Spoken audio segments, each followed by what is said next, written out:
ওম নমো শিবায়। জয় শিব শম্ভু, জয় মা কালী।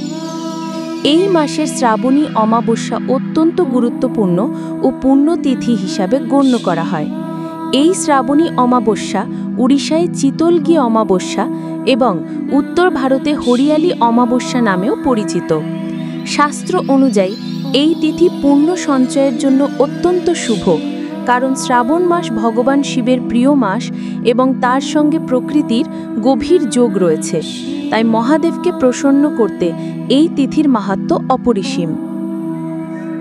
আজকের এই ভিডিওর মাধ্যমে আমি আপনাদের সামনে তুলে ধরব এই শ্রাবণী অমাবস্যা দিনে আমাদের কি কি করা উচিত।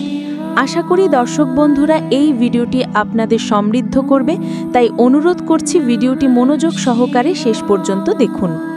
দেখার পর এই বিষয়ে কোনো মতামত বা প্রশ্ন থাকলে অবশ্যই কমেন্টে জানাবেন। চলুন জেনে নেওয়া যাক এই বছর শ্রাবণী অমাবস্যা কবে পড়েছে। বাংলা সন 1432, ইংরাজি 2025 সালের শ্রাবণ মাসের অমাবস্যা তিথি শুরু হচ্ছে 24 জুলাই রাত 2:29 থেকে এবং এটি শেষ হবে 25 জুলাই রাত 12:41। উদয়া তিথি অনুযায়ী 24 জুলাই অমাবস্যা পালিত হবে।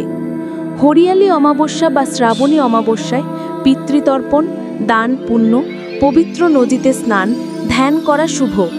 এবছর শ্রাবণী অমাবস্যায় গুরু পুষ্য যোগ, সর্বার্থ সিদ্ধি যোগ, অমৃত সিদ্ধি যোগের মতো শুভ সংযোগ তৈরি হচ্ছে। এখন জানব এই শ্রাবণী অমাবস্যা দিনে কি কি কাজ করা উচিত। 1. বৃক্ষরোপণ মানে গাছ লাগানো।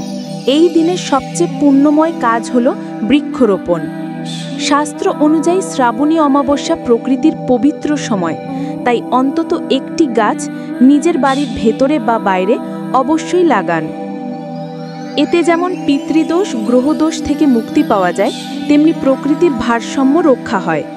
আপনি যেসব গাছ লাগাতে পারেন: তুলসী, আমলকি, কলা, নারকেল, অপরাজিতা, নিম, কাঞ্চন।